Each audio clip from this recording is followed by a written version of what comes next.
On nous demande souvent quelle est l'étendue de votre monnaie, à quelle aire géographique correspond la monnaie du Léman. Et au fond, on ne peut pas répondre à cette question puisque la monnaie ne se définit pas a priori par un territoire. C'est l'utilisation qu'en font les uns et les autres qui va délimiter l'envergure et l'espace occupé par une monnaie locale. Alors notre monnaie, comme le lac Léman, est transfrontalière. Elle occupe à la fois des espaces en France et des espaces en Suisse. Elle a des producteurs, des consommateurs, des entreprises, des commerces de part et d'autre de la frontière.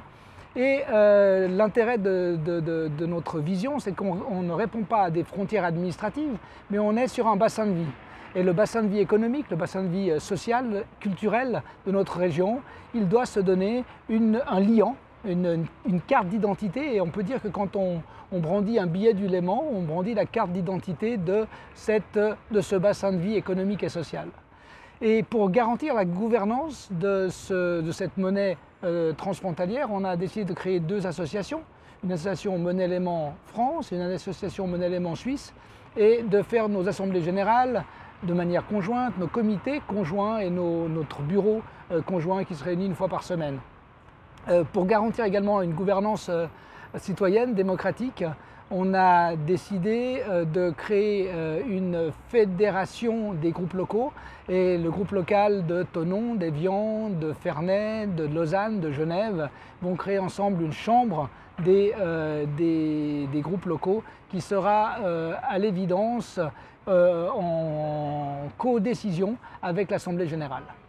Nous avons lancé la monnaie Léman en septembre 2015 à Genève, et très rapidement on s'est rendu compte qu'il y avait besoin d'un support électronique, notamment parce que les fournisseurs, c'est compliqué de les payer avec des brouettes de Léman.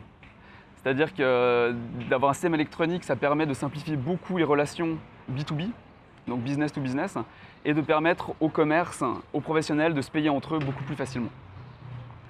Donc, arrivé à cette évidence, on a développé avec une équipe de geeks assez incroyable un système de Léman électronique.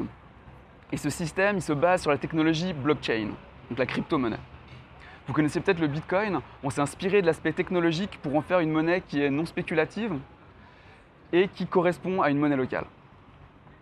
Concrètement, ce système, il permet d'avoir une gestion décentralisée de la monnaie, contrairement à des systèmes qui sont plus centralisés. Donc ça veut dire que chaque personne est responsable de son porte-monnaie et on n'a pas un super user qui peut contrôler tous les comptes.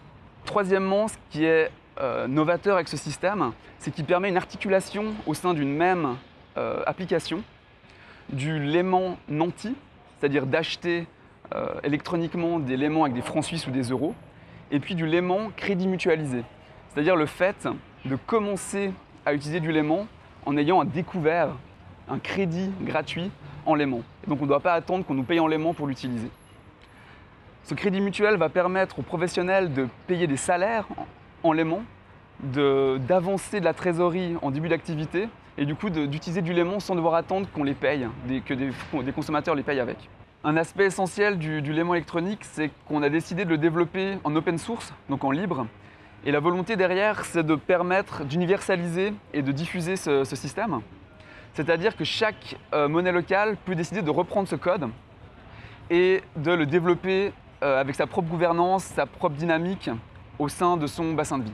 Pour résumer, le Léman et son application permettent d'avoir à la fois un système qui correspond à la Bristol Pound, donc le nantissement, et à la fois un système qui correspond au crédit mutualisé, crédit mutuel ou aussi appelé barter, qui correspond au VIR.